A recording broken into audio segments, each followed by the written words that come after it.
Module 2, Discrimination.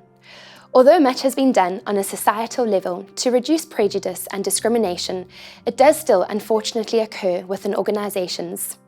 It is important that you are aware of what constitutes discrimination, especially if you are a manager or an employer.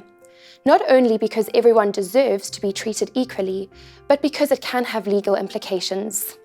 People may display discriminatory behaviour due to the unconscious bias they have.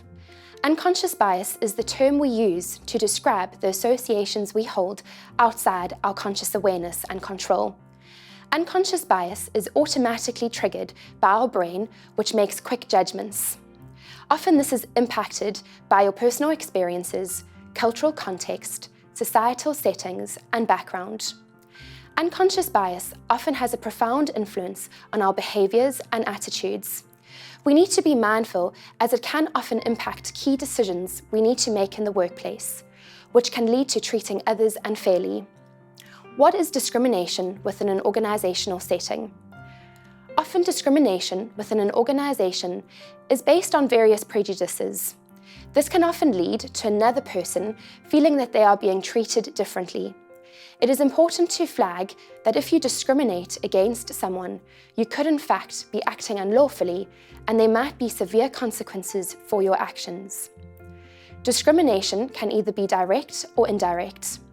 Direct discrimination is when someone is treated less favourably than other people due to various reasons, such as their race, religious beliefs, disability, age, sex, sexual orientation, pregnancy or maternity, marriage or civil partnership.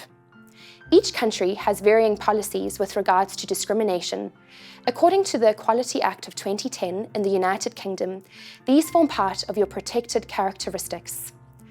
Direct discrimination can be because of who you are, who somebody thinks you are, or because of somebody you're with. Examples of direct discrimination might include not promoting an employee as you think they might be pregnant, or failing to implement reasonable adjustments for a colleague who might be disabled. Discrimination can also be indirect, which means that you may be treated in the same way as everyone else, but for some reason it has a greater impact on you. Indirect discrimination occurs when a certain policy or practice applies to everyone in the exact same way. The person applying the policy cannot show good reason for implementing it. It disadvantages individuals with shared protected characteristics, such as age or race, and it disadvantages you. A policy or a practice can be formal or informal. For it to be indirect discrimination, it has to be neutral in that it applies to everyone in the same way. For example, perhaps the policy or practice has a greater impact on you due to your belief system, sexual orientation, or age.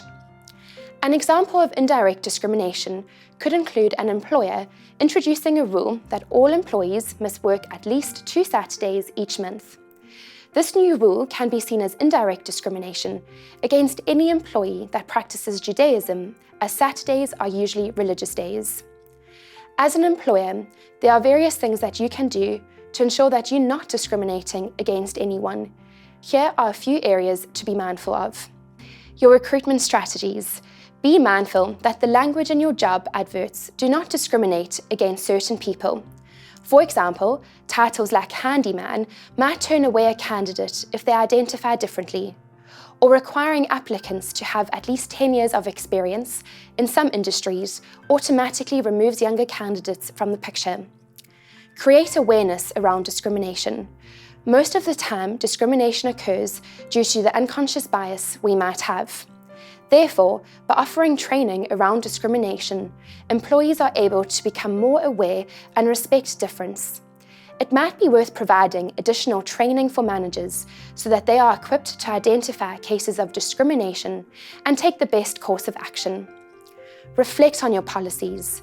It is important to take a step back and review your policies to ascertain if they are working in the way in which you intended. Ask employees for feedback and make changes where necessary.